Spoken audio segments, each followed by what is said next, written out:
महादेव वर्मा के द्वारा रचित संस्मरण रेखा चित्र भक्ति का अध्ययन करेंगे। सबसे पहले हम लोग लेखक परिचय जानते हैं।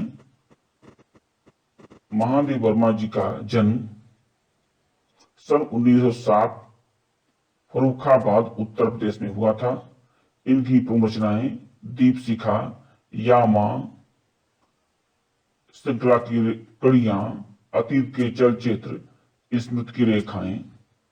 इनको प्रमुख पुरस्कार जो मिला था ज्ञानपीठ पुरस्कार यामा काव्य संग्रह के लिए, उत्तर प्रदेश हिंदी संस्थान का भारत भारती पुरस्कार, पद्म भूषण 1956 में। अब आते हैं पाठ के सारांश पर।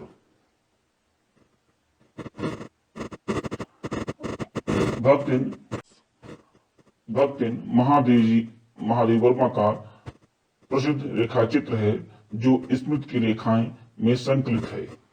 इसमें महादेवी सेविका भक्तिन के अतीत और भक्तिन महादेवी जी का प्रसिद्ध रेखा चित्र है जो स्मृति की रेखाएं में संकलित है। इसमें महादेवी जी ने अपनी सेविका भक्तिन के अतीत और वर्तमान का परिचय दिया है।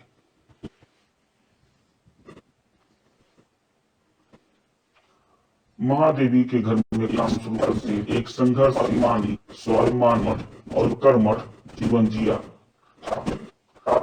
सत्तात्मक माध्यम से भरे समाज में और अपनी बेटी के हक की लड़ाई लड़ती रही। इसमें जिंदगी राह कर निर्णय तक पहुंची।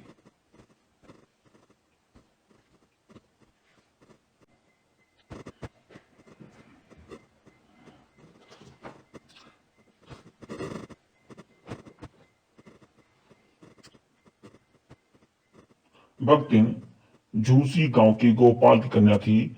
उसके पिता ने उसका नाम लक्ष्मी रखा था, शायद इस आशा में कि वह नाम के अनुरूप धन भी अर्जित कर लेगी, परंतु उसका जीवन धन के अभाव में गुजरा। इसी कारण वह अपना नाम किसी से बताना नहीं चाहती थी। भक्तिन के घुटे हुए सिर और कंठी माला को देखकर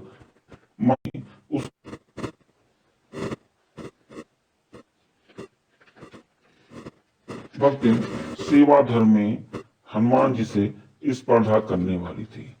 भक्तिन के जीवन को हम 4 परिच्छेदों में बांट सकते हैं।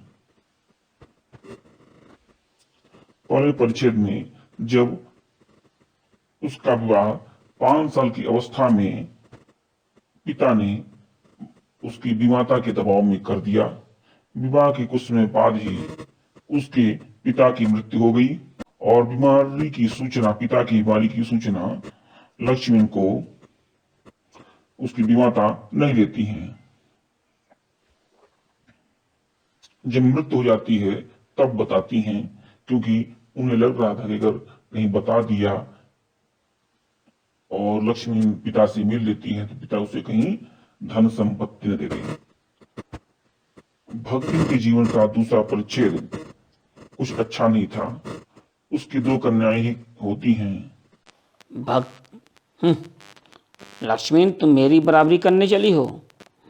तुम मेरी बराबरी नहीं कर सकती हो। तुमने तो केवल लड़की को जन्मा है और मेरे तो 2 लड़के हैं। इसलिए कल से तुमको और तुम्हारे बच्चियों को, लड़कियों को केवल चावल और मट्ठा खाने को मिलेगा और मेरे बच्चे दूध और मलाई खाएंगे।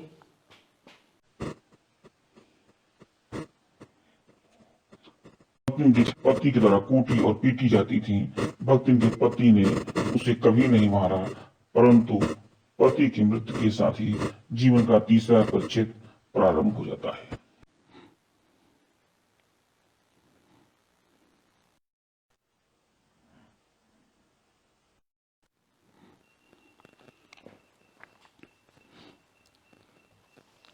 लक्ष्मण, तुम देखो, तुम दूसरा विवाह कर लो।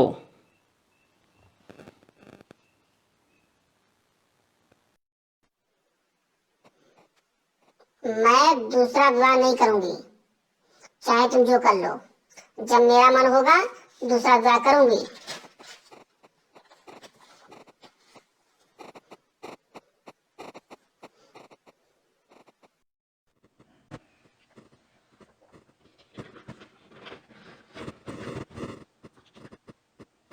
भक्तिन का दुर्भाग्य भी कम हठी नहीं था।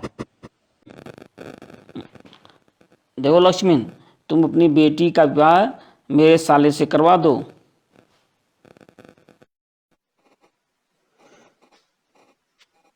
कभी नहीं, चाहे मैं मर जाऊं और मेरे बच्ची मर जाए, पर मैं इससे शादी अपने बच्ची की नहीं कराऊंगा।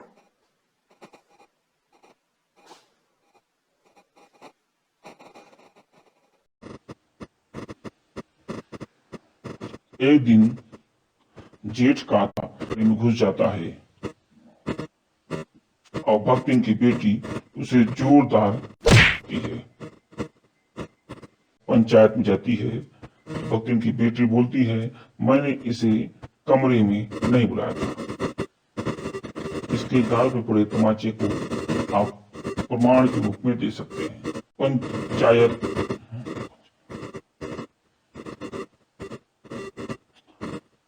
बोलती है, लड़की ने अपने कमरे में बुलाया था या नहीं, पर घटना में कलयुग की निशानी है, अतः कलयुग के हेतु आवश्यक है। बेटी गलत मानती है परंतु कुछ कर नहीं पाती है। इस तरह हम देखते हैं कि स्त्री का नैसर्गिक विवाह का अधिकार कुचल दिया गया। इस तरह भक्तिन की बेटी का विवाह तीतरवासी हो गया और पति पत्नी में पटती नहीं थी। इस कारण खेती किसानी सब खत्म हो गई और भक्तिन उसमें बाद महादेव वर्मा के घर पे चली गई।